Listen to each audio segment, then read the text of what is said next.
السلام علیکم ورحمۃ اللہ وبرکاتہ۔ بسم اللہ الرحمن الرحیم۔ حضرت ابو بکر صدیق رضی اللہ تعالی عنہ ورضوا عنہ خلیفہ بلا فصل امیر المؤمنین کے فضائل و مناقب۔ اول المسلمین، پہلا مرد مسلمان جو آزاد بزرگوں میں اسلام لایا۔ غار ثور میں حضور اکرم صلی اللہ علیہ وآلہ وسلم کے ساتھ ہجرت کے ساتھی۔ قرآن میں ثانی اثنین سورۃ توبہ کی صفت۔ صدیق کا لقب۔ صدیق کا لقب اس لیے ملا کہ معراج کی خبر پر سب سے پہلے ایمان لایا اور کسی نے شک نہ کیا۔ خلیفہ اول، رسول اللہ صلی اللہ علیہ وآلہ وسلم کے بعد اولین خلیفہ۔ خلافت کے دوران مرتدین، زکوٰۃ ماننے سے انکار کرنے والوں اور فتنوں کا قلعہ کیا، اسلامی ریاست کو استحکام دیا۔ جمع قرآن۔ آپ کے دور میں قرآن کو ایک مصحف میں جمع کیا گیا۔ حفاظ کی حفاظت کو یقینی بنایا۔ غزوات میں شرکت۔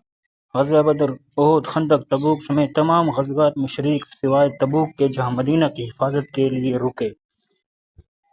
فقاہت و امانت۔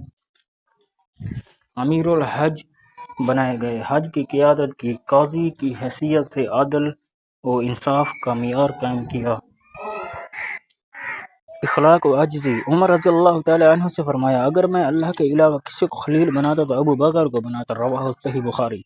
مال و دولت کو اسلام کی خدمت میں خرچ کیا۔ تبوک، غزوہ تبوک میں سب سے زیادہ امداد دی۔ احادیث میں ذکر۔ حدیث، ہر نبی کا ایک وزیر ہوتا ہے، میرا وزیر ابو بکر ہے۔